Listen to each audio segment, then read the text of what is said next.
because this might be the inner chronicle of what we are.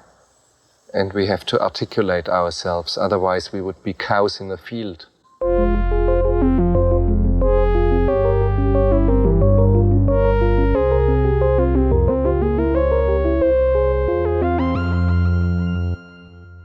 Welcome to Cows in the Field. This is a movie podcast where we explore philosophical themes in popular film. My name is Justin. I'm Laura. And today we found a really cool piano. Harmonium. In the street. And so we're going to dig into 2002's Punch Drunk Love by Paul Thomas Anderson.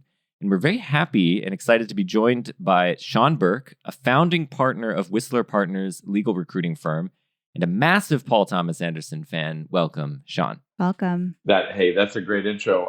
One small correction, and this is really important because Paul Thomas Anderson is like arguably one of the best directors alive right now. So I actually am more of an expert than you guys might think. I actually worked at a video store all through undergrad, and then graduated and was so lost and confused, like the title character Barry of this movie, that the only job that I had the guts to apply for, I'm not kidding you, was to be a video store clerk even after I graduated college. I worked for like 2 or 3 more years in LA as a video store clerk. Did you like go to a video store, and you're like, okay, so they're like, what's your experience? You're like, well, I have a 4-year college degree in philosophy.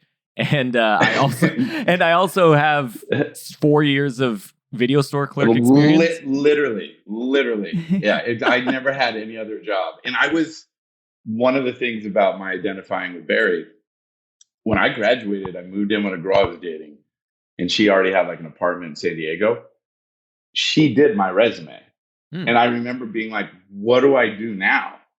And she's like, you go get a job. And I'm like, but I can't do anything. Right? Like, who would allow such a thing? Like, well, no, I literally couldn't even conceive it. I know that my friends could get jobs, but it's the Barry thing. Yeah. I would think that I have to make a decision and go somewhere and hand. I mean, it was like real early email days, right? We're talking like 1996. So like, what am I going to do? Like, just send that resume to place? Are they going to laugh at me? I mean, there really was this like more like internal embarrassment. Are my friends going to be like, oh, wow, Sean applied for this job? They would never hire him. So the only thing I felt comfortable doing was applying to video stores. I see. So I'm not even kidding. It was because you didn't want to get turned down.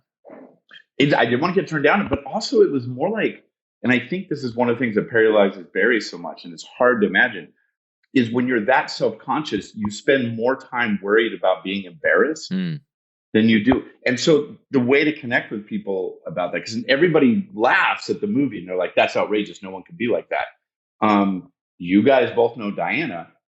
When Diana goes and grabs a door, she's really nervous. And I would say she's very unlucky. 7 out of 10 times she goes the wrong direction with the door. and she always gets embarrassed. And then she pauses and I make fun of her. And then she pushes the door, pulls it. And she's wrong way more. And she has so that's what I'm saying. Like, Diana would watch the movie and not necessarily identify with the main character, but we all have that. He just has it with everything. Sorry, Calda, can we clarify who Diana is? Diana is my sister. Yeah, this is totally like a family thing. But like, I openly like get so much enjoyment by her anxiety about doors and the fact that she's wrong 7 or 8 out of 10 times. Oh my God. Because Diana's a pretty confident lady. Like, she's not scared by much stuff besides doors. Doors are her kryptonite. Doors. No, because she finds that everyone looks at you. You know how it is. If you're going into a Starbucks, yes. Everyone looks at you and she still feels that anxiety. That's Barry. Barry just has that with everything, that like everyone's looking at me. He even says it in the movie. Oh, yeah. Point. Oh, yeah. Right? Everybody's going to be looking at me. Yeah, but he's like, yeah, I don't want to do that. Yeah, exactly. Can you open the door for me? Right? Like, that's, yeah. All right, hold on. Let's start here at the beginning. Let's start at the beginning. And the beginning is this. The beginning is someone who hasn't seen the movie. Yeah. Okay, so there's a chance that there's someone out there listening and they're like, Barry, who's Barry? We want to give them a sense of why they should watch this movie. Yeah. And I want to start with you, Sean. Give us a 10-second pitch for why somebody should watch this movie. Everybody knows the butterflies in their stomach, right? From when you're a teenage boy and you see like a girl and a guy kissing, and you almost can't watch it with your parents in the room. This movie is, well, what if you didn't get over that, right? Nice. And you're a grown up, right? Yep. That's Barry, and it's quote unquote all of us. That's why he's a universal Love character. It. Love it. And Barry, played by Adam Sandler. This is again, as I said, a Paul Thomas Anderson film. This is Adam Sandler's. At the time, I believe this was his first dramatic role. This is pre-Spanglish, just yes, before. Yes, and I think it was. But anyway, it's and he's only done a few dramatic roles in his entire career, and it was a revelation for a lot of people. Oh yeah. So, Laura, what's your 10-second pitch? All right, I'll do just a version. I've already done a 10-second pitch for this movie on our episode with Mattia when we did Hard 8. But I'm going to say it again. This movie has everything. It has blue suits. It has pudding. It has novelty plungers. It has Love on the Spectrum, maybe. It has Hawaii. What else do you need? Those are all good things. That's amazing. That's so much better than my pitch. No, it's not. No. Yours is beautiful and heartfelt, and I'm being silly. We're all coming at this movie from different perspectives. But here's my pitch for the movie. It is a musical with no musical numbers. And when I realized this, watching this movie this time, and I told it to Laura in the middle of the film, then after we were watching we have the Criterion edition, we were watching some of the interviews, and we watched an interview with John Bryan, the composer, and there was a moment in there where he talks about when they were making the movie. And he was really involved with Paul Thomas Anderson in making the movie because he was on set a lot, and he was recording sounds from the set to integrate into the score. And he said, Paul, I think that what you're trying to do here is make a musical in which nobody breaks out in song. And I was like, hell yeah, that is exactly what I thought. So I felt vindicated that John Bryan was like, nailing the same. Well, anyway, I was picking up on the same thing that he was kind of the vibe he was putting out there with Paul Thomas Anderson. So anyway, if that sounds interesting to you guys out there, listeners, we do highly recommend you check out Punch Drunk Love. And anyway, now we're going to transition to talk about the movie itself.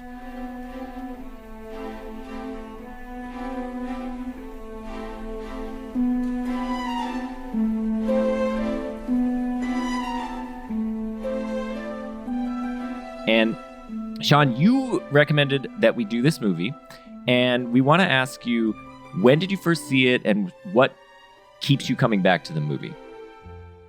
So I first saw it. I actually saw it in the theater, and I think I saw it with I'm going to tell too many stories where I would say a girl I was dating, but I saw it with a girl I was dating, and she was into movies, like she made movies, and was like later on. Her name's Molly Lynch. She's met Werner Herzog, and have you ever seen a documentary called Big River Man about a Russian guy who tries to swim the entire Amazon? That's the documentary she did with her husband. Wow. But anyway, so she was super into movies, and she would tell me about movies like this. I wouldn't know, right? Yeah. I was a video store guy. I knew the old movies, right? But so she tells me about this movie, and we go in and see it, and we had the exact same reaction that we had to Bottle Rocket. She went in, both movies we went in thinking we were smarter and better than these other people who got the money to make the movie. And both times we walked out just total, we worship you, awe. And also really struck both movies. We had never seen a movie like that before. The way they talk in Bottle Rocket, the dialogue, that was made up in that movie. I had never seen a rhythm. And then you watch this movie, same thing. What other movies like this? The only movie, and I didn't think of this beforehand, but I should have. The only movie it actually reminds me of is Chauncey and Being There. Yeah, it's big. The idiot gardener guy. Yeah, like I've never seen a movie. He is almost a silent character. Yeah, and he's fucking hilarious, right? The way that Chauncey is in that movie. But no, we were blown away and motivated. Like it made us. You know what I mean? It made you want to go out and make a movie, right? Like this movie blew your mind. You're like, this was you know what else about both those movies? There was a style to it. Yeah. You had never seen another movie. It wasn't just the dialogue. Like it was an original work of art where you're like, that person did it. It was not tour or whatever. Yep. Like this is someone who owns it. Yeah. That makes 100%. That makes so much sense to me. I mean, part of the reason I think it feels so I mean, it's so smooth. Everything that he does, the choices he makes are so original and interesting, but they're not ostentatious and showy. They're just, everything fits within the structure of the film, but it's also so stripped down, which I think is what gives you the sense that you're like, I could do this, right? It's not like there are any like elaborate crane shots or, I mean, there is a car crash at the beginning, but like beyond that, everything is set in like a warehouse it's like a Hemingway story. Yeah. It's like a Hemingway story. You read a Hemingway story and you're like, oh, I could write that. It's just two guys at a bar. And it's because it's stripped down. But you're right, it's stripped down, but it has a feel where there's no part of me that ever thought I could do it. Like it's so, every scene is perfect, right? Yep. Like what would you even cut from this movie? Yep. Do you remember actually when you saw it first, Lauren? I saw it with my dad. Oh, wow, yeah. Yeah. In theaters or do you rent it? We rented it, yeah. And I remember it came out of left field for us. I can't remember if I saw Magnolia or Punch Drunk first. And I don't think I connected them as the same director. I was not paying attention. Oh, which one was first? Magnolia was made first. Yeah, Magnolia came first. But I was too young for Magnolia when it came out in theaters. And so I think I came to it later in high school. And I may have kind of watched them at the same time. And I may not have known it was the same director. I wasn't tracking that as much at the time. I was more like, this is Adam Sandler? Like, that was like how my dad and I were watching it. Dad's like, I heard this movie's good and Adam Sandler's in it, but I still heard it's good. You know what I mean? And we were just like blown away. And then we would make jokes about pudding for like years afterwards. All right. Well, let's dig into the main character here. It's played by Adam Sandler. His name's Barry Egan. And a complicated dude. But Sean, you had a really interesting take on him. So I want to start with your perspective on this film and on Barry in particular.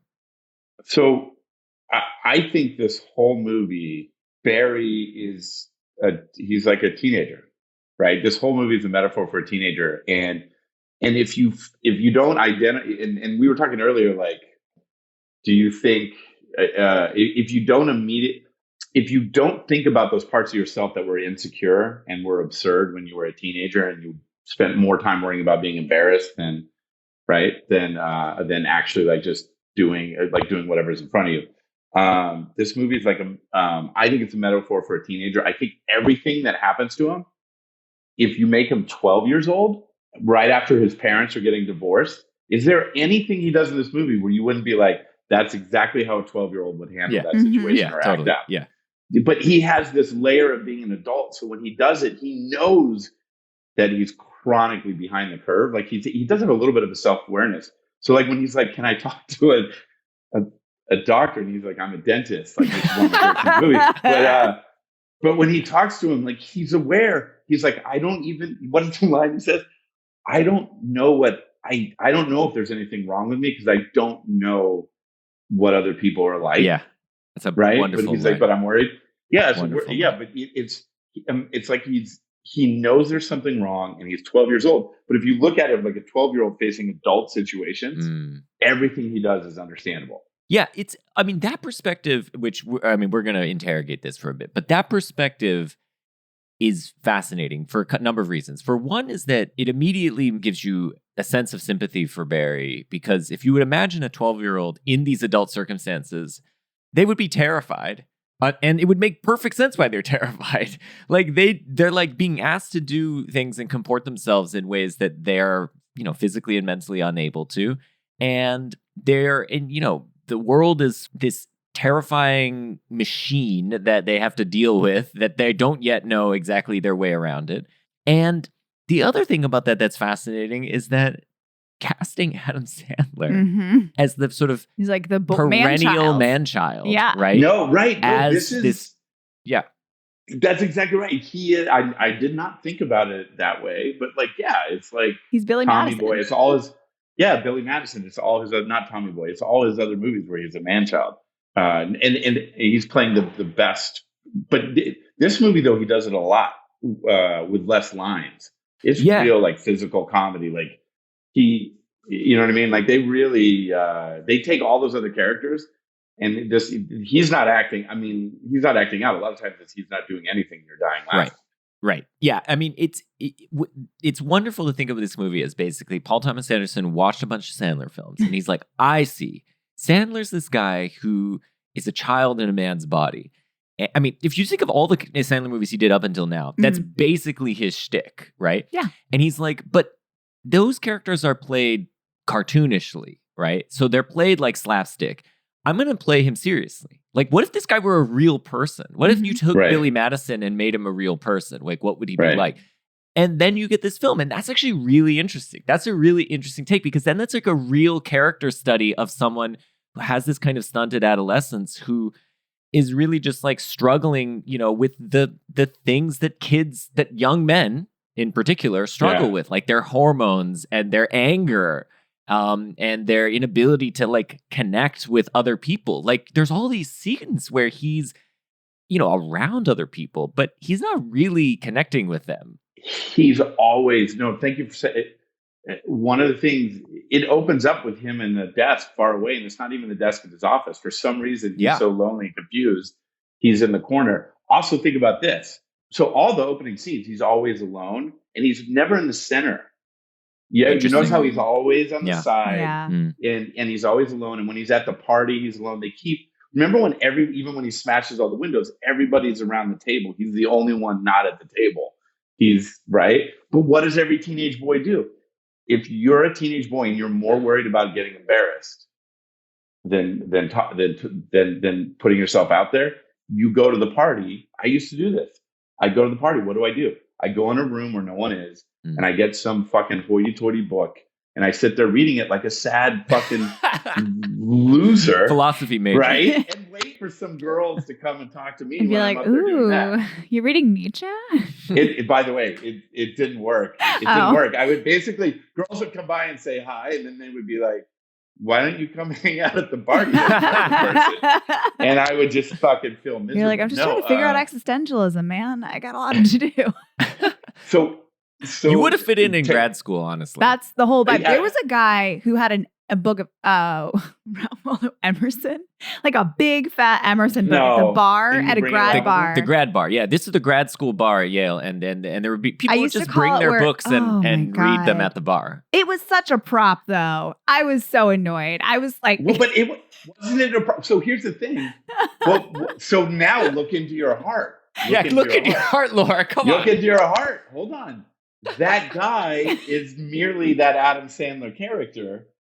And he still isn't over it. He's 27 in grad school, Sean, at Yale.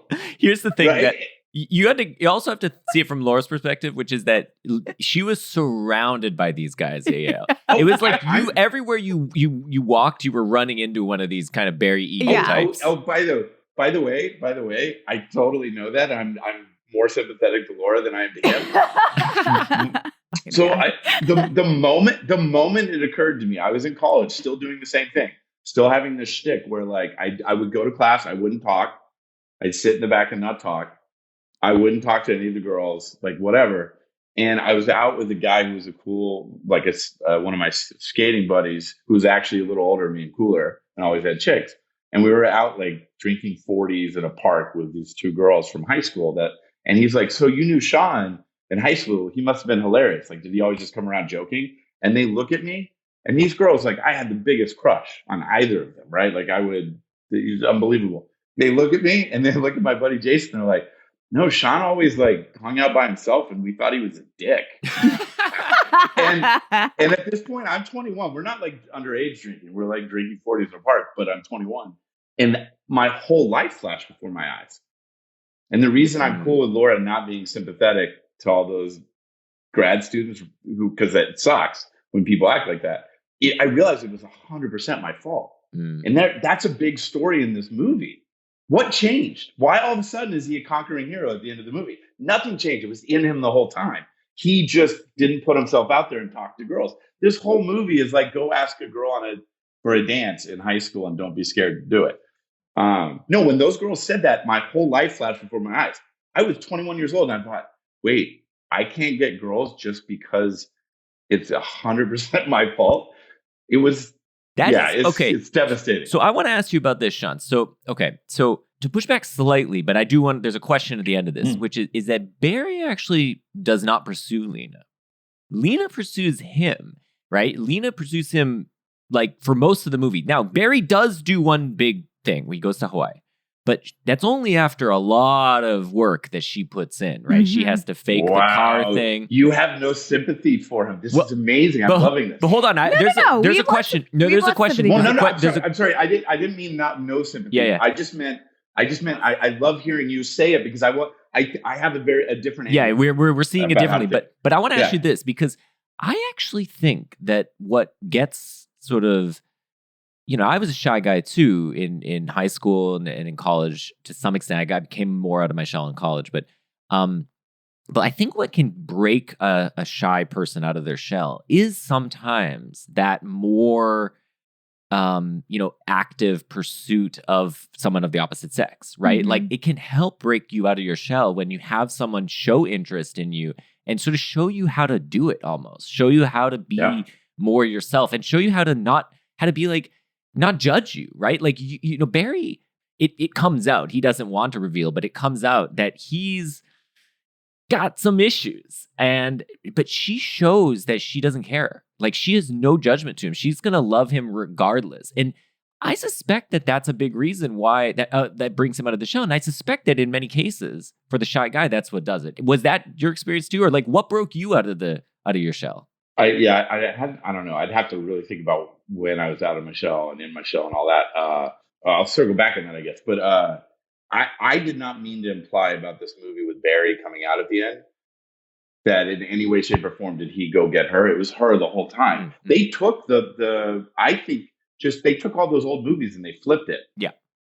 The girl's really confident and she meets a guy who's a fucking mess but has a heart of gold, right? Like, Pretty Woman. She's a hooker, but doesn't, like Barry has a heart of gold. He's a hooker with a heart of gold, right? He's a sex line victim with a heart of gold. No. Yeah, exactly, right? And he runs a company that clearly makes no money with party plungers. Yes, novelty plungers. Okay, but they're going to be really, really profitable just really soon. Yeah, because they got the unbreakable ones business now. Business is fluid. That's what he says. Fluid. He says that. He's like, business is very fluid. But that's the whole thing about the teenager metaphor. Every situation he's in, he's trying to show off. He's trying to hide something totally embarrassing he's in the middle of. Yep. And he doesn't want to admit that he likes this girl, right? He ran away from her when she started walking up the thing. Yeah, it's true. He does like her. Yeah. So if you in your adult life can tap into the things like Diana, it feels awkward whenever she opens the door because it's 50-50 whether you pull or push.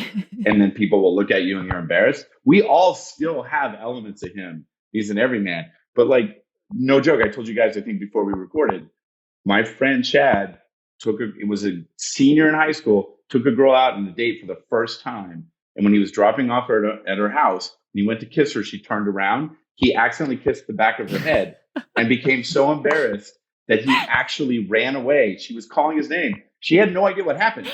He bumped into her and then ran away. And he told me that he was trying to run so fast that he didn't even go to the sidewalk.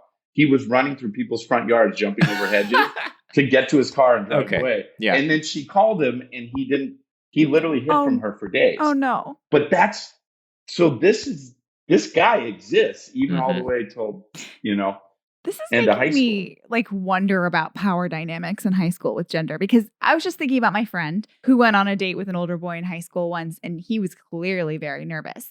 And he tried to hold her hand at the end of the night, but she describes it as like a lurch pounce, like he put a paw on her, and she found it so alarming that she never went on a date with him again. She also told everybody about this, and he was humiliated, and I'm sure he was, and like that's all I've ever thought about ever since I've seen him around. He went to the same college as me, and I'm just like, that's the weird hand guy.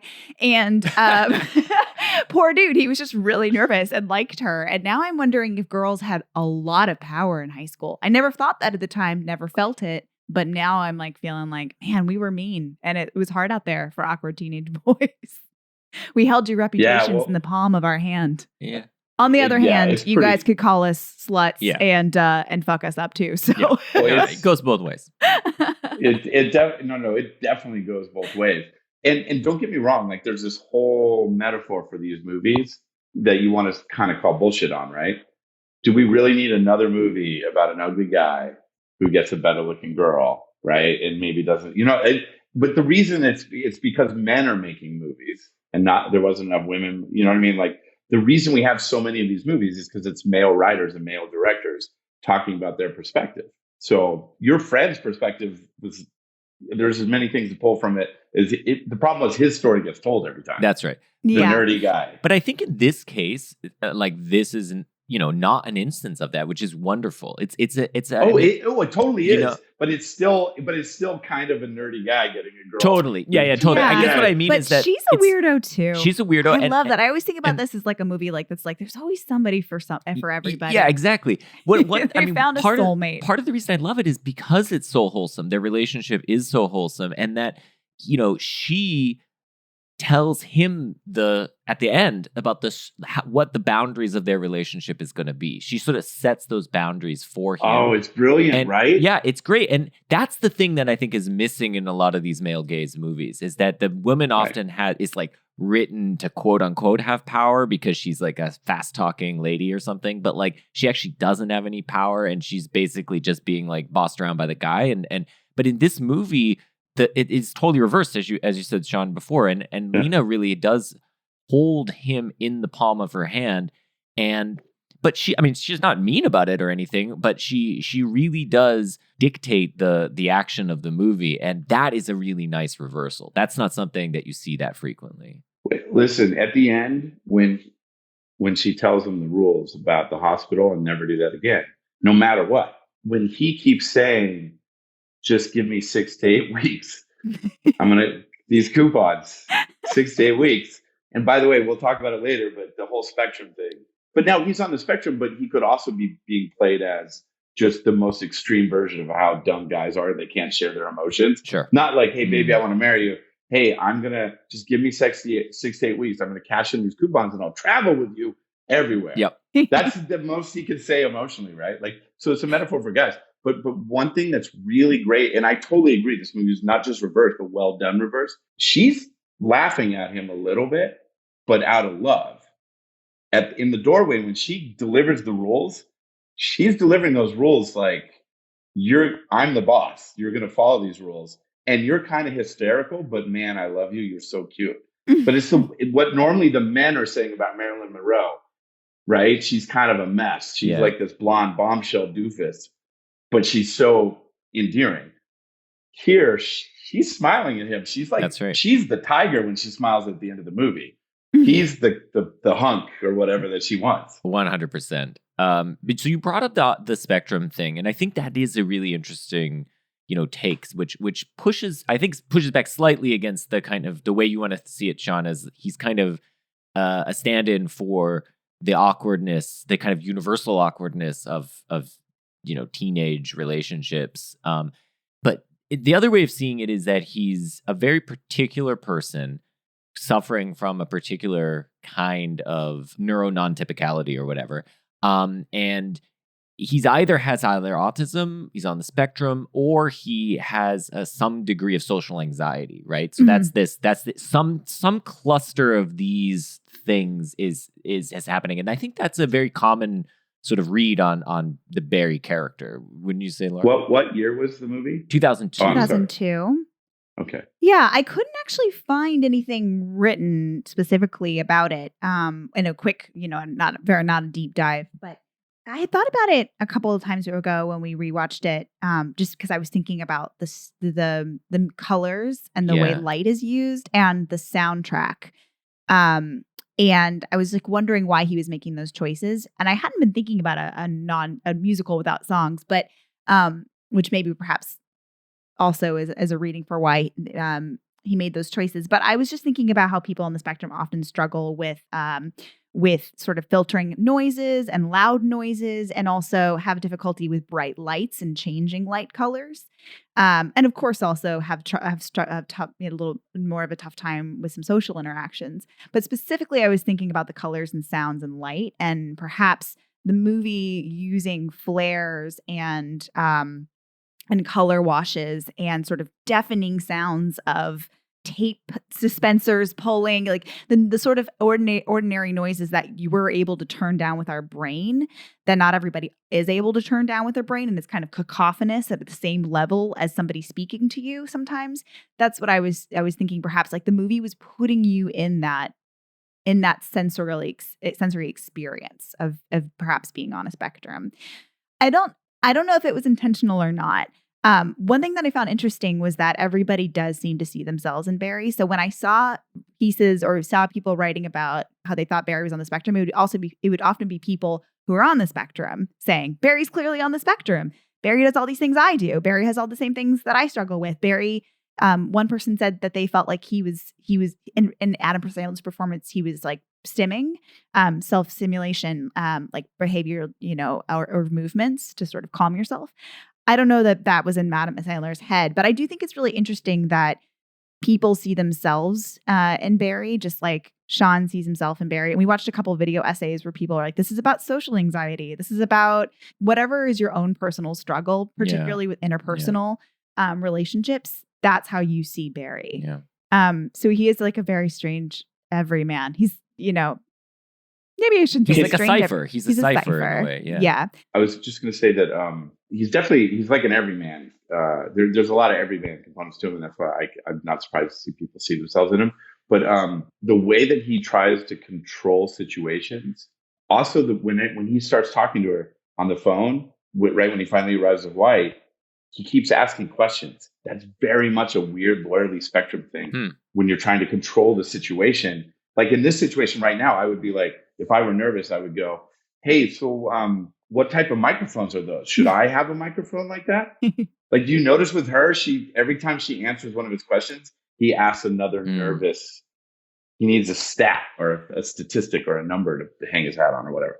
So anyway. I mean, for me, I think we're all seeing different things in Barry for sure. And I definitely, the thing that resonates with me the most, I think, is the social anxiety part of it and thinking of him as someone who's socially anxious.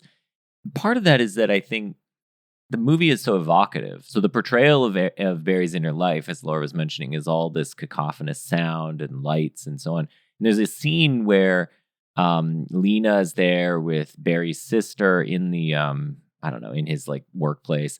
And they're all kind of yelling at him. And then and Luis Guzman is in the back, and there's some guy like a forklift knocks something over, and it's just like total chaos. And the score is pounding. It like creates a panic attack in my body. It just is overwhelming to you. And that is an approximation of the feeling of what it is like to have a panic attack, where you feel like you just need to leave. You have to like run away. You have to get away from everything that's happening. And so that is what resonated with me, is thinking, okay, this guy's dealing with social anxiety. These are all his like triggers happening. And it's just that, it by having like, all the stuff happening all at once, that's just to bring out that feeling in you. But it could have just been a very, if you were to take an objective stance on it, maybe that scene would have looked very different, right? And it would have just looked like, oh, she's just asking him a question and nothing is happening, But in his mind, it's like overwhelming. He can barely process the question that's being asked. And that is very similar to what it's like to have a panic attack. But I think the metaphor, though, because he gets more confident as the movie progresses, just as someone finally likes him. You explaining that really makes me think, no, spectrum, this is a metaphor for the teenager, and going back to that again, because he grows stronger. By the end of the movie, he's almost a man. Right? Like he's bossing everybody around to take care of her. She's still the boss, which I love, right? It's like my grandpa, my grandma. My grandpa was tough as nails, but he called my grandma the boss, right? Like it was accepted she was the boss, right? But he has trouble with proportionality because of insecurity. I got punched in the nose in high school by the captain of the football team, or no, the quarterback of the football team, the starting quarterback. And he punched me in the nose. I was humiliated for the next 20 years. Okay. Thinking about it, if I thought about that. Wait. You see what I mean? Wait, what was the context of that, Sean? I think you need to give us a little context. I'll tell the context, but like what's funny is now I die laughing when I think about that whole story. Sure. But there was I didn't get over it because I was a lot like Barry, man. So like if you can't balance proportionality, everything is fight or flight. That's why Barry's always running. That's why when Barry grabbed the piano, Yeah. he was away. panicking. Yeah. Why did he run? He looked around, and I posit he didn't think it's because he was stealing it. Someone threw it on the curb. It's because he was embarrassed. What happens when you bring the piano in, or the pudding in, or anything? All your 7 sisters ask. Everyone asks you. Yeah. Everyone who walks in is like, "What's with the pudding, Barry?" Mm-hmm. Poor fuck. And the piano. They do the same thing with the piano. No, he just says, I don't know for everything. I don't know. By the way, yeah, we'll get to it in the best lines. But like, he ran back because if anyone caught him with the piano, they would be like, "Barry, why are you doing that?" And he would have to say, I love this piano. I want this piano. I want to play it and listen to it, and I really like it." Yeah. And they might make fun of him, so he runs it back. If you have a lot of social anxiety, the simplest thing probably has the highest level of stakes. 100%. I mean, and that's partly compounded, I think, by the fact that you have fewer opportunities to engage socially, partly because you choose not to. So every time you engage socially, every time you go to that party with the 7 sisters, it's like the big outing of your month, right? Like you didn't go out of your house for a whole month and then you go to this thing and it's like a big deal. And as we see when he walks in the door, he goes in and out of the doors like 5 times because he's doubting whether he should do that. And then as soon as he goes in, to your point, Sean, each sister recalls an embarrassing event from his past, right? And brings it up, makes it, they're loud about it. They put it right in his face. And they all remember it, and they all insist on making him relive it in front of them. And and he's almost immediately humiliated. It's also and then he breaks the window, which is exactly what they were describing, him throwing a hammer. Exactly. Right. Nothing has changed. He hasn't grown up. Nothing's changed. But I think what's boy. But here's and again, this could be read in different ways. But I think the primordial bits of Barry are this threat of humiliation and then a corresponding reaction of anger, right? Those are like the two sort of poles. I do think though that there's this, it's really interesting that again, it's characteristically male. I think this character plays, if you were to try to write the same character as a woman, it plays very differently, partly because the violence isn't there. The threat of violence as a response to the humiliation isn't there. But for Barry, it totally is. He is a person who responds, at least initially, actually throughout the movie, really, to his humiliation with violence. And, we were talking at the top, and I want to bring this back now to this point. We were talking before about partly what makes Paul Thomas Anderson such an interesting director to rewatch. His movies are so rewatchable. And I suggested that one of the reasons for this is that his movies traffic in what I think of as narrative obfuscation. So the characters are often written in a way where you really have no idea where it's going to go. And you have no idea where the narrative is going to go. You're not sure whether it's going to zig or it's going to zag. And you start to then fill in the blanks a little bit and start to think, okay, I think this movie's going this way. I think I've got it figured out, but I'm not very satisfied by that. And then at the end of the movie, it doesn't do that usually. It goes in a different direction. And you come away from an initial viewing of oftentimes of a Paul Thomas Anderson movie feeling a little unfulfilled. But then when you go back and rewatch it, the arc of the character. So you can sort of relax that tendency to overthink and just enjoy it and know where it's headed and just enjoy each moment as it goes along that way. And I think with Barry in this movie, there's this threat that he poses, which, where you can see him as a character who has this, he's obviously very uncertain and meek and so on, but there's this violence underneath him. And you see, the first thing we see him do at the party, right? Not the first thing, but in one of the early scenes, he breaks the glass in the party. And you immediately know this guy has an intense amount of strength in him. Like he could kill someone, right? He's really strong. So that tinges some of the scenes because you're not sure whether this guy is actually this like innocent puppy dog who can be kind of tamed, so to speak, by Lena, or if somehow this is going to turn dark and he's going to like go off the deep end. What's interesting also about the violence with him, that teenage boy who thinks everything's life or death, when they first started taking his money and beating him up, he didn't question it. And even later, he never called the cops. He handled it all himself. The reason he's a sympathetic character and the reason like you got to go out for him a little bit and the reason why I never thought of him as a violent dude is he actually lived in a world where in his mind he wasn't wrong. Those guys came to beat him up. No, those guys are They bad. would have beat her up. For sure. Yeah. And people were after. I mean, mind you, it's like a very worst case scenario, but he lives in a world of worst case scenarios. So like when his sisters do all that, he would never hurt them, but he doesn't know how to handle the embarrassment, the guilt, whatever, and he hits the windows. Right. And then we would say, this guy keeps relying to violence. But then later, like 10 minutes later in the movie, he's getting the shit beat out of him by people who are stealing his money and humiliating him. He lives in a world, quite frankly, what is it? Even paranoids have enemies. He's kind of not wrong. His world is a world of smashing bathrooms and whatever. Because he has all that anxiety, but then it also happens to him too, right? Oh, for sure. No, for sure. It's a violent world, and he's, his enemy in the movie is a bad guy, right? Mm-hmm. Philip Seymour Hoffman, Dean, as he's called in the movie, is a bad dude. Which we need to do a Dean corner. I think, we gotta. Because Dean so is many good things. Dean is a wonderful character. I'll just say it is this interesting thing.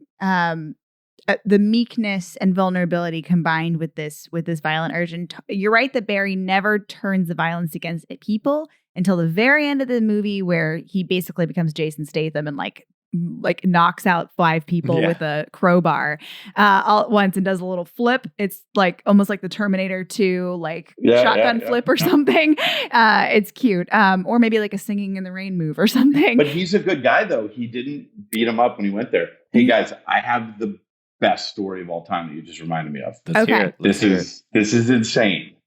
This fucking movie. You're building it up, Sean. Okay. No. I promise you. I went to a party at UCSC with a buddy who drove me there. And it was raining and I was about 5 miles from home. And I got dropped off at this party where my ex-girlfriend was.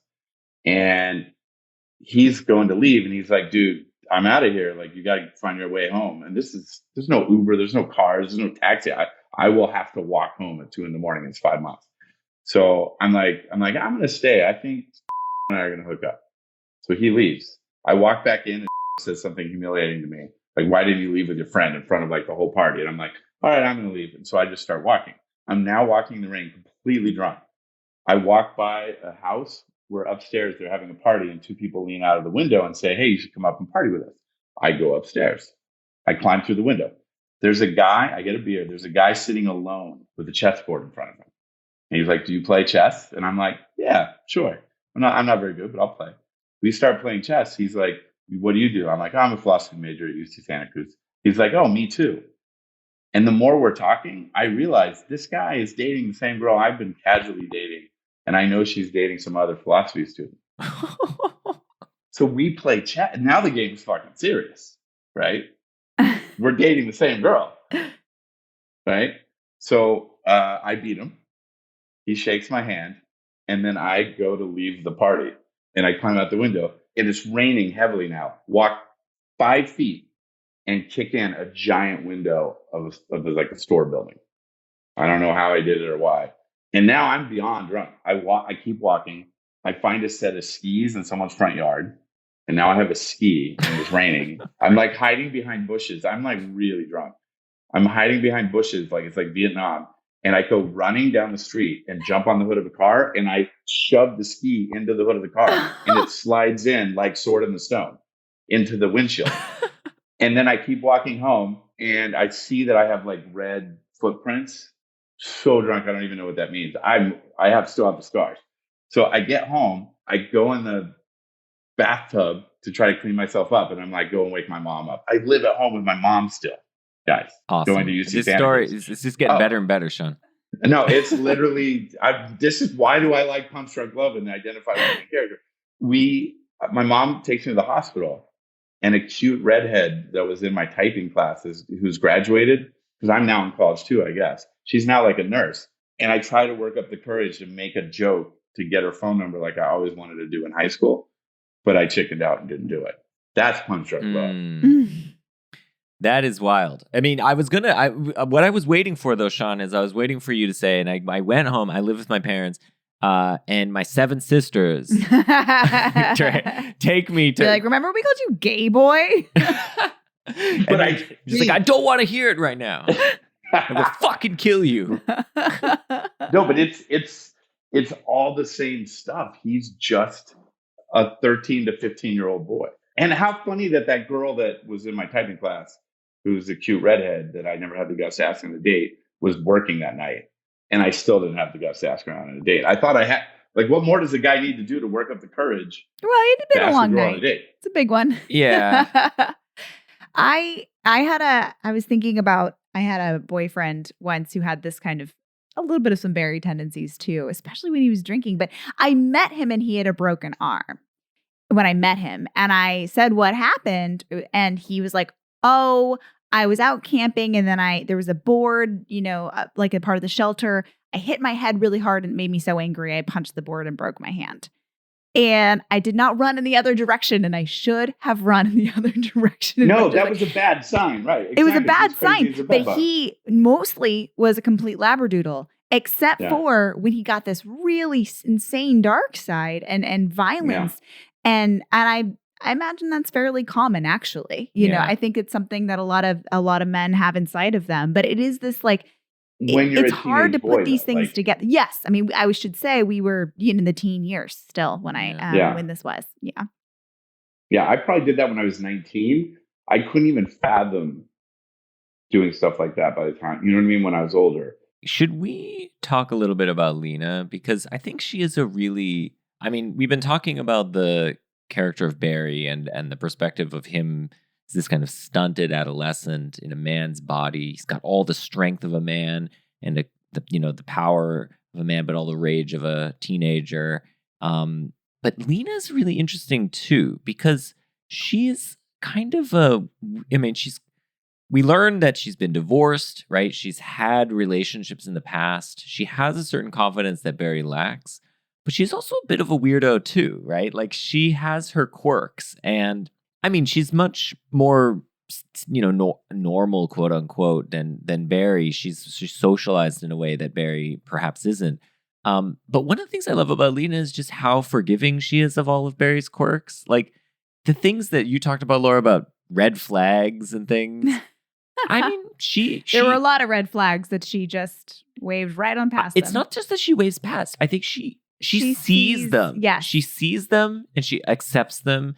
And she gives him the opportunity to sort of, be his best self for her. Yeah, she sees that he's scared and suffering. And that's one of the sweetest things of this movie, is that and I think that part of the reason the movie is one of the, best romance movies, is that she's able to, you have a character who sees someone for who they are and love them regardless, right? And that's kind of what we all want, right? All we want in life from our partner is for them to see us for who we are and accept us and love us for that, right? And not just be like, "Ooh, you're a weirdo. You have these weird, all this baggage with your sisters. You cry intermittently. You got a weird blue suit. You punch. I like that blue suit. Beat up the bathroom. You say very strange things. Your pillow talk is a little unusual. We'll get to that. She was into that pillow talk. She is, but that's what I'm saying. It's like we all she started the pillow talk. She did. I think she said the first line. Yeah. But that's what you want, right? That's what I think. There's a kind of wish fulfillment of this movie where you're like, I want that. I want someone to just see me for who I am and love me, right? Totally. Yeah. It's almost like a cosmic thing. It's like she saw a photo of him and she was like, I know who he is. I will meet him. I will manufacture a meeting and I will love him. And no matter what he does, I will just be there until he comes into my arms. It's crazy. It's almost like she saw a photo of him and then just understood him immediately. It does have this sort of like, cosmic connection feel to it that we all hope for. There's elements of this love story like that. It is cosmic, right? These are the two, they were fated to meet and all this other stuff, right? And there were a lot of events that were kind of crazy, like Greek tragedy kind of events, right? I wonder those little bits where he goes to wavelengths and you hear voices and stuff, that easily in a movie about ancient Greece or whatever is God's talking. Like imagine, remember like Clash of the Titans where they had really low like sci-fi capabilities, you would do something like like Doctor Who would do that because it's a cheap TV production. Would have like wavy lines and gods talking, right? There was definitely some weird intervention stuff in like momentous events and signs from gods, right? Yeah, you mean like the car crash in the very beginning and the harmonium showing up right at this moment when right. she appears. And then what the about two that things he loves, Lena and the harmonium? Yeah, exactly. And he goes to the harmonium every time something bad happens. He goes to it and it helps him the same way he tells her things. So I wanted to say that one thing about the waves could be gods and like they're fated to meet. But the other thing is this movie is an incredible testament to therapy. They literally, your therapist would tell you, just go tell your partner everything. I think your ears are funny and this is what turns me on sexually. And I sometimes have these other dreams, all this stuff. And if you say everything and that person doesn't leave, there you go.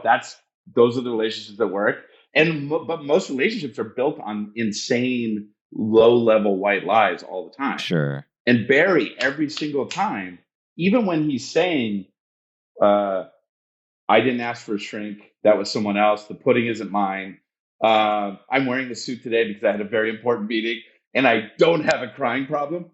He's not saying I don't do those things. He's saying I do those things because she's very smart, right? And whatever. And he's every time, of course. Every time he says something and she doesn't leave, he gains confidence in the relationship. Like Barry went from 0 to, poor guy never got a chance to date. Like he's going to marry her. Like he didn't get to practice at all. Yeah, he may have had some relationships in the past. It's unclear, but yeah. I don't think No, so, this is number one? No, this is everything.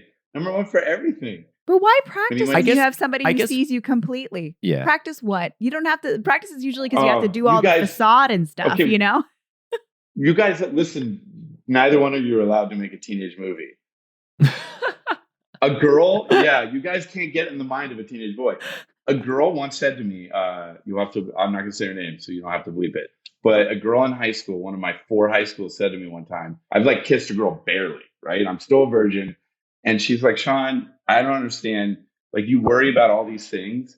Like, just practice making out with a girl and then you'll get good at kissing. And my mind exploded. Oh, sure. Just practice to make out with a girl. That opportunity comes up all the time. I could get in some practice right now, but I'm not that into her. I think I'll just be lonely and die and still be a virgin. Like when she said that to me, it was like, as a teenage boy, it's like everything that girls think how the world works. It's like, what planet are you on? Nobody, including you, who I'm with right now, wants to make out with me. You know what I mean? I just meant Lena's not a normal girl. Lena. Oh, no. That's all I meant. I don't think he needs to practice anything with her, relationship wise or sex wise. I feel like they're going to figure it out together, and she's going to see him entirely. I just mean that therapy thing. When you can say all your stuff, including your weird fantasies, and they don't leave, then you can finally feel safe with someone because he's terrified of everybody. So. Yeah. Well, and to go back to your point, Sean, about, part of the anxiety here that he faces is putting himself out there, right? He's afraid of putting himself out there because he's going to be seen, he's going to be judged. And he, and every time he does, when he picks the harmonium, when he takes the pudding, he is judged and so on. But by telling her these things, by telling her when they're having a little bit of pillow talk, and he says, I punched up the bathroom. And then later he tells her, I called the sex hotline, blah, blah, blah, blah, blah. And she doesn't, pull away. Yes. So he's putting himself out there. But that's the crucial thing, is that he has to put himself out there. That's the part where she does her part, namely she pursues him.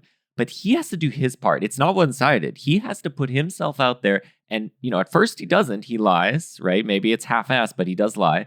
But then when he puts himself out there and then he sees that he puts himself in that vulnerable position and she doesn't respond the way his sisters would respond by like making fun of him. She responds by accepting him and loving him regardless. And in fact, even embracing it, right? Like she embraces that kind of, she likes his sort of that aggression that she sees in him. That's the like scary thing about love is it's like the ultimate version of putting yourself out there. Because like you could get rejected. And if you get rejected, what might happen to you? Well, you might end up like Sean, who is going to hold this shit in his body, right? For like the next 10, 20 years, right? And just be like, Now you guys have no idea.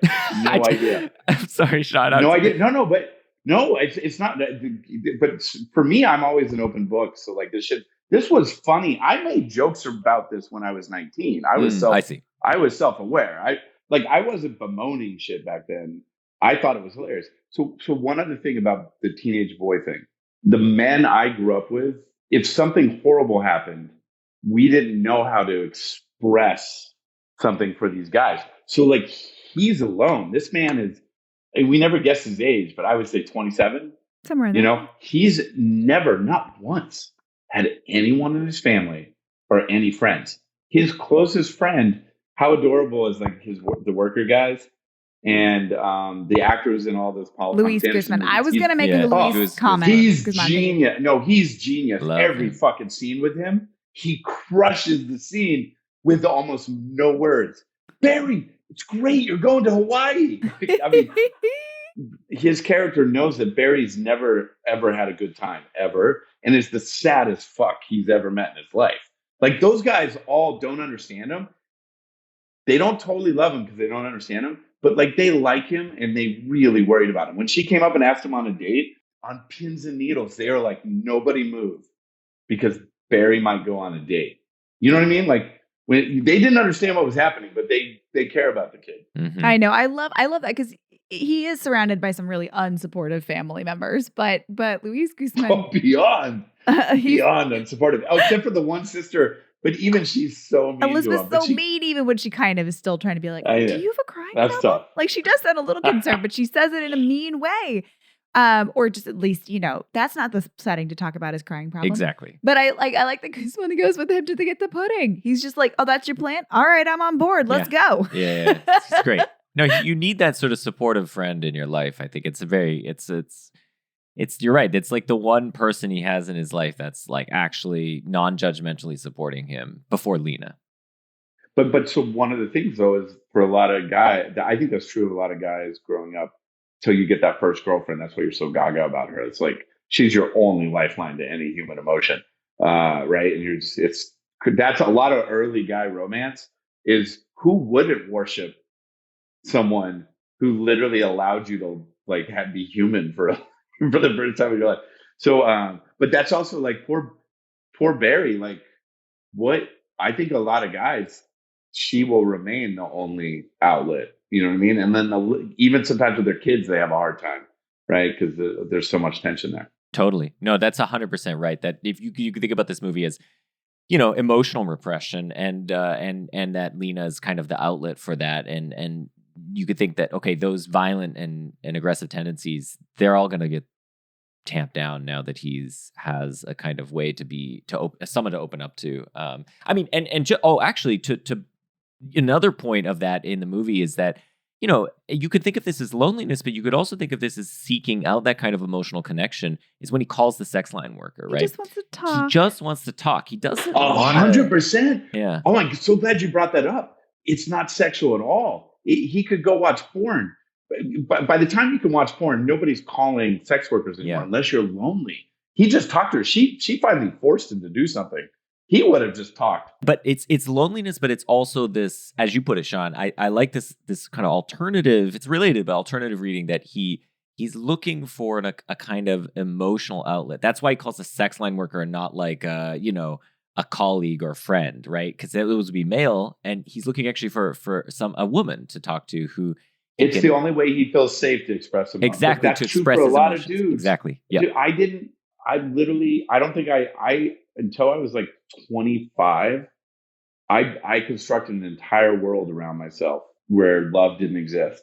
I was like a Dostoevsky pain in the ass, like any girl. I want to meet this 25-year-old Sean. Oh, by the way, we probably would have got along actually. Oh, way more fun than me now. Like I was hilarious. I wasn't like doom and gloom. I was hilarious about it. But like, there's no love. You're like, my dream was love's illusion. Yeah, my dream was like write a book and be a straight Truman Capote and just go to parties. Yeah, and smoking cloves and stuff. Yeah, exactly. Like, and finally getting laid. But like, for me, until I was like 25, 27-ish, the women I were dating were the only outlets for emotion. Yeah. I mean, I think that's the story for so many men. Because your mom can be your confidant when you're a little kiddo, but when you're a teenager, I don't think that's really an option as a teenage boy. If not for a lot of It's stuff, hard. right? It's very hard. It's very awkward, hard. especially if there's like anything about I like a girl. Like that's just really uncomfortable to talk to about your moms. You just can't talk to anybody about it. And then later in life, maybe you can come back to your mom being in that, very small circle of people in your life you can be open with. Right. Tough. Yeah, but totally. I want to talk through some scenes now because I suspect that we all have some favorite scenes, but I just want to talk through a few scenes and sequences. And so, Laura, do you have a favorite scene you want to break down? No, I don't have a favorite scene. I mean, I have so many. I love them all, but I want to give other people just a chance. Call out a scene and we'll talk about it a little bit. Okay, sure. I mean, I actually love the party scene where he breaks the windows. I think that's just like the first time that you get sort of a sense of what's going on with Barry. Because before, in the first 10 minutes, he's just kind of meek but that's the first violent outrage. But it's also so funny. It's really funny. So funny. That's the genius, though, of this movie is that Paul Thomas Anderson is depicting something that's really, really, sad, and also something a lot of the audience might relate to is they've been in awkward situations like that, and it's incredibly uncomfortable, and you feel just the sweat on his forehead. You can just feel yourself, everything clenching up, and yet it's so funny too. There's so many moments like release valves where you get a joke. And my favorite one of that scene is when after he's broken the glass and he's talking to Robert Smigel, who plays the doctor. I was going to say, it's so funny and then it gets really sad, but also kind of funny. Wait, that's Smigel? That's Smigel. What's his name? Yeah. The Insult Dog. Triumph, the Insult Comic Dog. Triumph. Wow, I didn't know that. Yeah, so he plays Walter, the dentist husband. Yeah, so he says, you're a doctor, right? He's taking him back into this room, to kind of calm down, debrief. And he says, and then Barry says, you're a doctor, right? He's like, yeah. He's like, I don't like myself sometimes. Can you help me? Barry, I'm a dentist. The way the movie's doing it is it's absolutely absurd situation. Just take any teenage movie ever. I didn't think of it this way till now. And just superimpose adults in the most absurd situations possible. And this is every single high school movie ever. It's super bad. It's fucking Fast Times at Ridgemont High. That's interesting. Yeah. That's interesting. Sean, give me a scene. What scenes do you like?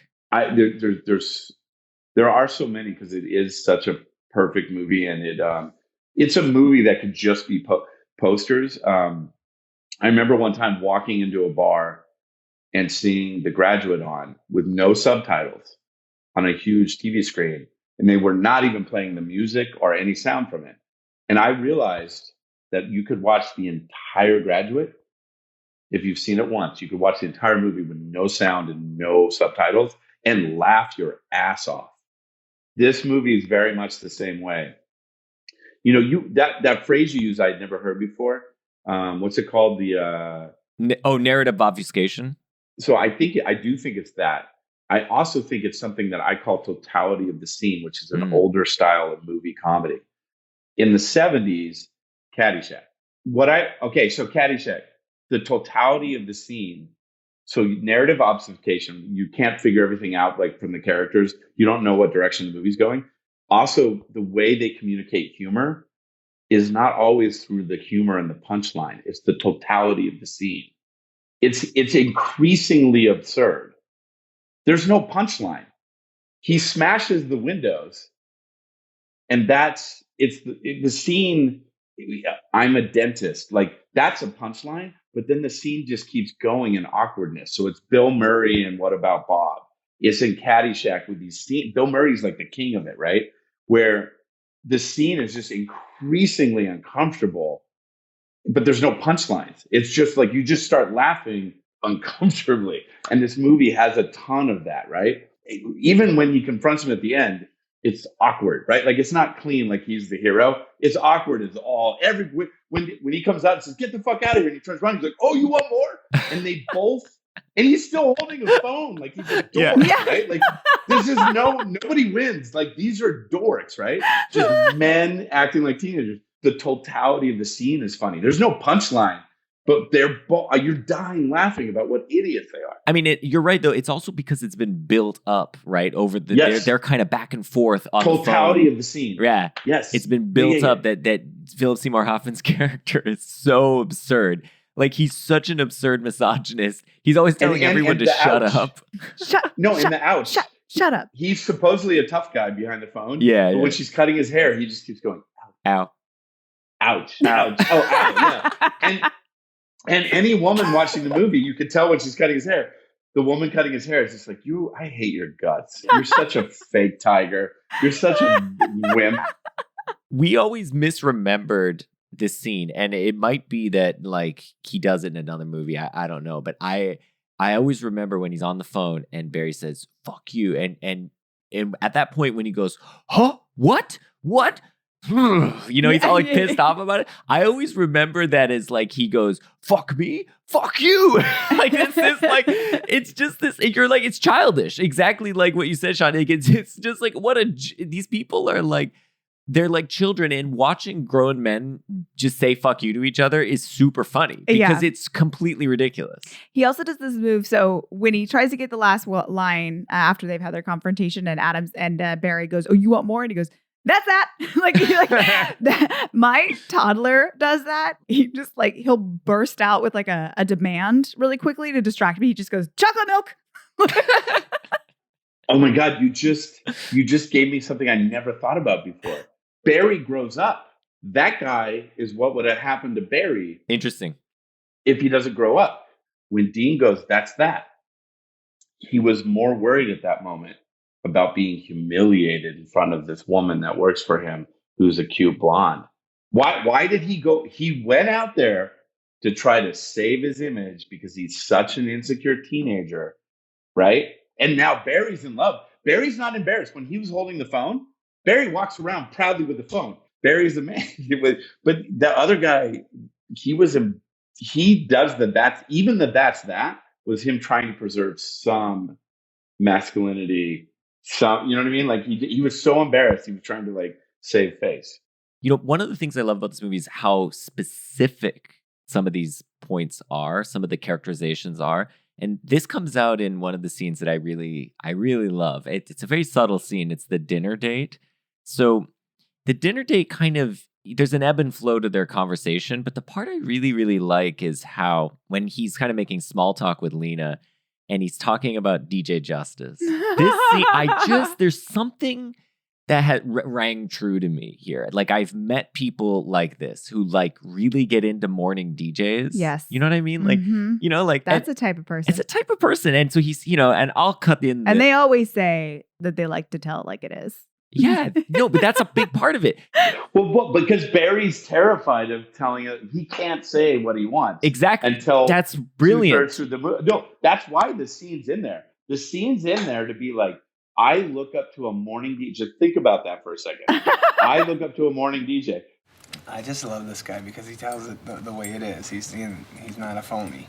And this guy calls up and he's talking about his senior quote. And so DJ Justice says, "What was your senior quote? What was so great about it?" He says, "I stole an ancient proverb." And so he says, "Okay." And he says, "Confusion say." And then DJ Justice says, "Confusion or Confucius?" And it was just so comical. But DJ Justice just cuts you down to size, you know? And that's my favorite part of the show. I laugh and laugh, even when I'm alone. He wants to be DJ Justice. He wants to not be a phony, but he sees himself as a phony. He also he sees himself as the caller, really, right?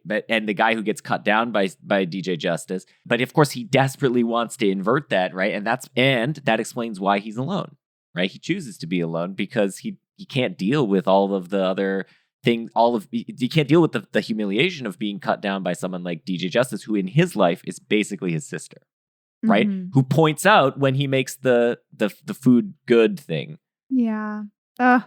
The perils of intimacy. Yep. We want to save the world. He just would love it if he could be a dick DJ in the morning and defend himself. Like his hero is pretty low. Like that's a very low level. And also that guy is kind of a teenager. His view of the world is so, yeah, he's like, I love this teenage guy that would pick on people in the quad better than I could.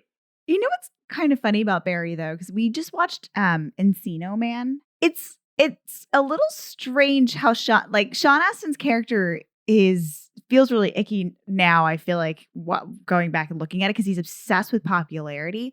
I was just thinking about how 80s movies usually show like the awkward teenage boys, and they are more like interested in like, you know, getting with the cheerleader or being popular or something. And that's like what in Encino Man, Sean Astin is like explicitly all about. Like, I need to be popular. I need to be popular. I need to be popular. I need people to like me. And the funny thing about Barry, I mean, yes, he's withdrawn for fear of people judging him. So he's not like focused on being popular because there's like way too much possible, you know, humiliation and like such endeavors. But the funny thing about Barry is that he also has like, he does some things that are like from his, you know, you get a sense that he's got some confidence and some knowledge of himself. Like what I mean is that the blue suit, I was thinking about the blue suit. He got an idea. It would be cool to wear this blue suit. And people respond weirdly to it the entirety of the movie. He keeps wearing it though.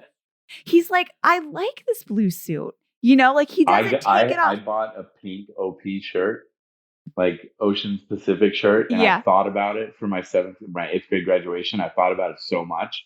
And then I got this awkward haircut. And when the pictures came back, I was so horrified about how embarrassing and I looked. Like, all of that is still a metaphor for. But did you keep wearing it? Because that's what I think is cool about Barry. He didn't take it off immediately. He wasn't like, oh, I don't know why I'm wearing this suit, you know. And then because he wears it for 6 more days, you know. I think he like is still like, I think this suit is very cool, and I think it makes me look great, and it gives me confidence, and it gives me power, and I'm gonna deflect if you ask me why I'm wearing it, and say I don't know, but I do know I like it. You know, similarly, he has his own business.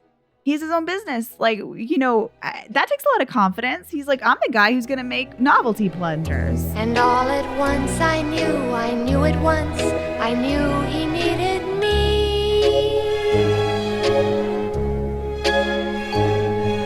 me. We've covered a number of movies on this podcast where I've gushed about sequences. But this has got to be one of the best sequences in any movie ever. It's so musical. Of course, there's no one singing except there's Shelley Duvall singing, but there's no one singing diegetically in the film. It's just so sweet, and like I think it's very hard to watch that scene and not fall in love with the movie. Did you cry? No, I don't. You guys cry? I pretty much never cry. I don't have. I straight up. Justin's a straight up robot, man. Cried. I straight up cried watching it again for however many times with Diana sitting next to me. It's so good. And Diana wasn't crying, but I straight up cried because he's finally in love and someone loves him. Like, this guy's had nothing his whole life at all. Here's what's crazy that they don't talk about, right? Because you could never put the movie's not long enough. He's going to go home, and for the first time, he's going to build a relationship with his sisters and actually grow to love them. Because he's going to say, hey, don't be mean to me. Like, this completely transformed his life. He is going to he might hang out with his buddy at work. Remember how cute was it when he's like, we're wearing suits now. Why not? And the next day, Guzman's got a suit. I know. They all like Barry and they're rooting for him, but he's a complete train wreck. Laura, do you have a favorite line? Oh my goodness. I mean, I do love everything that comes out of Dean's mouth. That's a good call, yeah. Shut up. Shut up! Now! Are you threatening me, Dick? Why don't you go fuck yourself? Oh.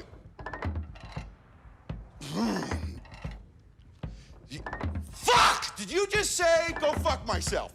Everything that comes out of Dean's mouth is amazing. But I think I have to go with like perhaps one of the more iconic. I have so much strength inside of me. You have no idea. I have a love in my life. It makes me stronger than anything you can imagine. I would say that's that Mattress Man. He wrote that in his head driving to Provo. I would say that's that. And rehearsed it. Yes. Because he's very insecure. So yes. he rehearsed it. but see, And the it thing comes out is, flawlessly. He's great. Hold on, that's such an amazing way to think of the end of the movie. You're not going to get over all your social anxiety. We're all insecure on many, many levels. But earlier in the movie, he would rehearse things and fuck them up because he was so nervous and knows he rehearses them and is worried that they're going to see through it and he'll be embarrassed. Like he falters every time because he lacks confidence. Him at the end of the movie, he's still like, fuck, this could be really embarrassing, man. I could really fuck this up. I'm going to rehearse this, but fuck that guy. I'm going to get him. Like, I'm not, you know what I mean? He still rehearsed it. He just pulled it off and wasn't as scared. Yep. In contrast to your guys' lines, which are both wonderful distillations of Barry as a character, I'm just going to choose a one-off joke line that we haven't talked about. Oh, please. Which is, I didn't know you had a sister. Yes, I do. Wanted to tell you guys about the new funders. We've been working on this, and we have a non-breakable handle, finally. Let me demonstrate for you. Okay, this was one of the old ones, so do we have a new one around, Lance? I think that joke, which is like a common joke in movies, might be in my top 5 movie jokes. That trope. There's another version of that joke in Napoleon Dynamite when they're trying to sell they're trying to sell the Tupperware, and he's like, it's totally unbreakable, and then you know, and then he's like, next shot you see him like putting it underneath a car and backing over it, and it breaks, and he goes, damn it. And then he just drives away, right? That joke is amazing. Somebody saying like this thing cannot be broken and then it breaking, I think kind of might never not funny. Never not funny. That's brilliant. It is, I think, Paul Thomas Anderson's funniest film. It's Paul Thomas Anderson's I think, most heartfelt film. But Sean, I want to know, where does this rank for you in the Paul Thomas Anderson filmography? So we'll do. Let's just talk about loud a little bit, right? There's Magnolia. We'll go here. We'll go earliest to latest. So the first one is Hard Eight. Then he does Boogie Nights. Then he does Magnolia. Then he does Punch Drunk Love. Then he does There Will Be Blood. Then he does The Master. Then he does Inherent Vice. And then he does Phantom Thread. I think that's it. So, like the thing I would say about him after Magnolia, right? And I totally agree with the idea. This is one of those directors, every time you watch it, you learn more, you feel more, you think more, and you find it funny or interesting in a different way, or profound in a different way, like without question. Because he does not put it all in the dialogue, right? Like it's a feeling in a lot of scenes. He gets way, way better. I remember hearing him comment on Magnolia that he actually needed to edit it down. In a weird way, when you're watching Magnolia, you still see the architecture. You still see the beams. You still see the framework of the building. Mm-hmm.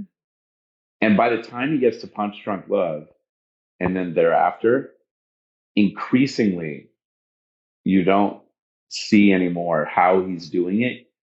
You know, no matter how smart you are, you're like, I know he's doing it. I don't know how he's doing it. This building is just floating in the air, apparently, with no beams and no pillars or anything. Yeah, by the time he gets to Phantom Thread, when fucking Daniel Day-Lewis orders that breakfast, that is the hottest fucking sex scene in love ever.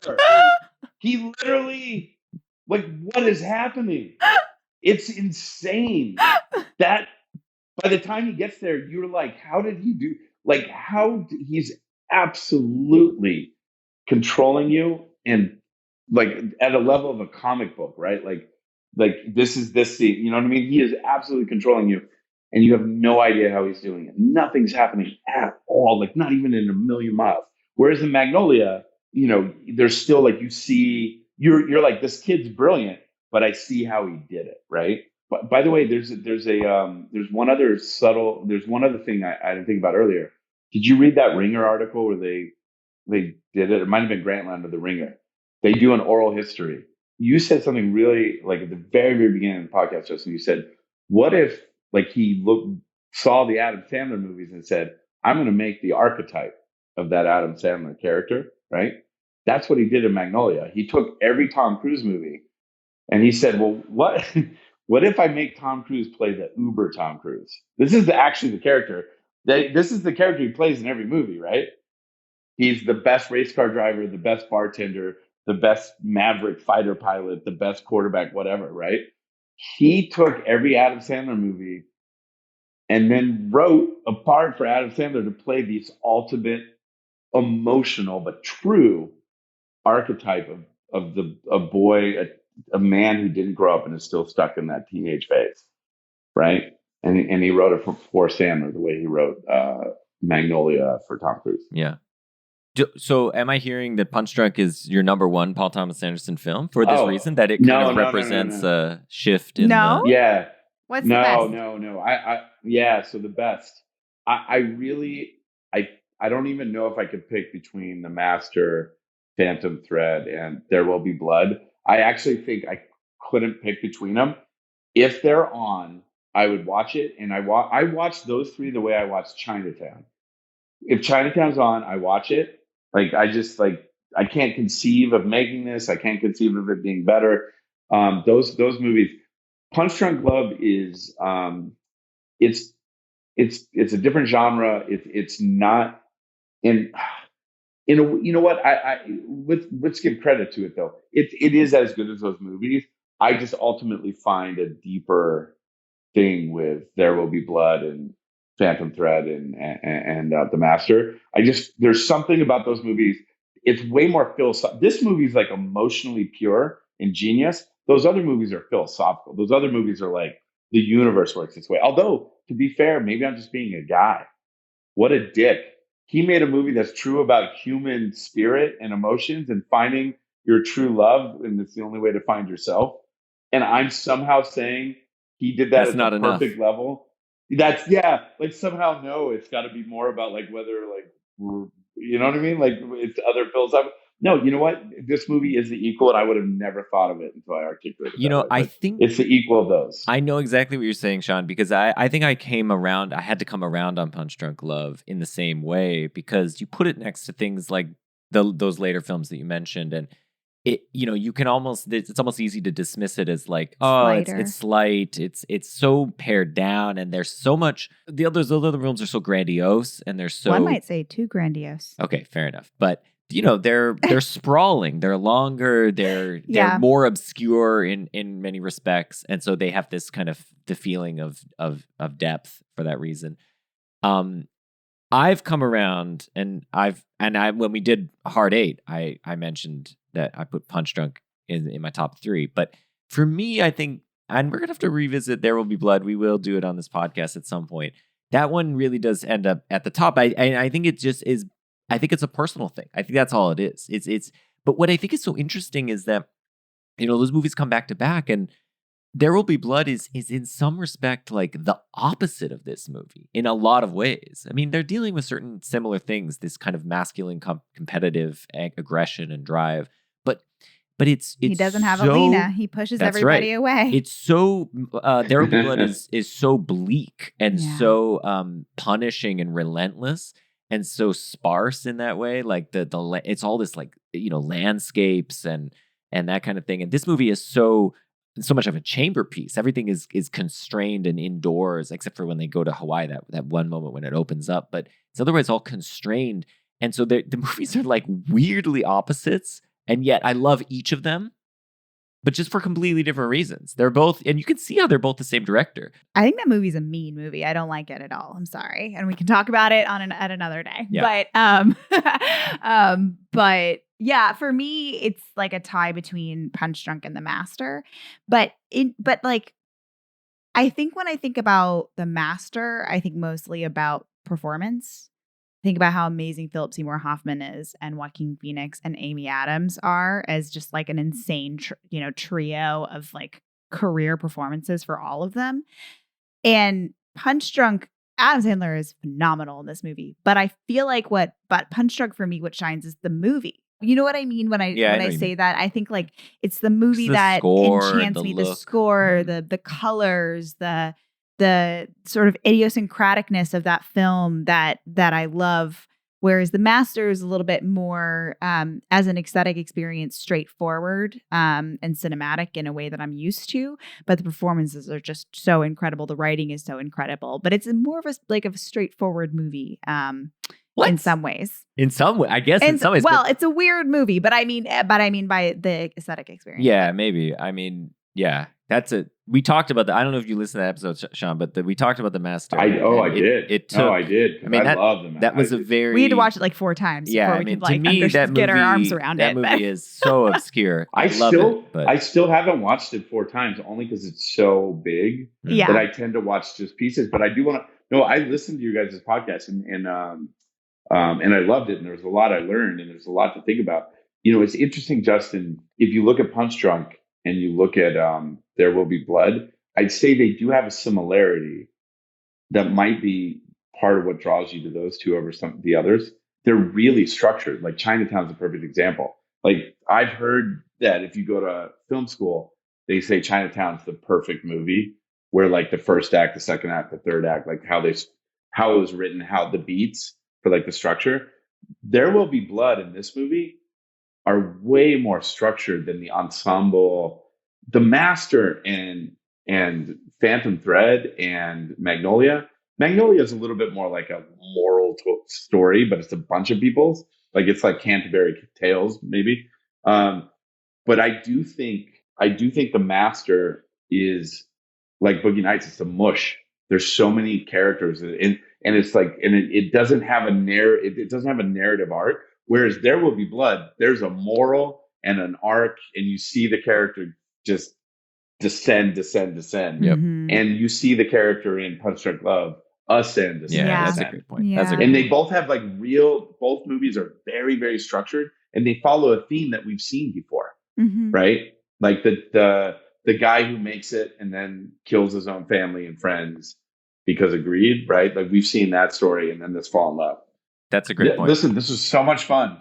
This is awesome. Thanks for being here, Sean. Is there anything you want to plug? Like, you want to plug Whistler Partners? Oh, yeah. So I'm going to do my own podcast. So this is my first podcast ever. So thank you. I want to do a podcast. It's called Slightly Genius, Lawyers Who Beat the System. And I only want to interview lawyers who actually don't hate their jobs. Okay. And they're out there. I'm going to give away a dirty secret.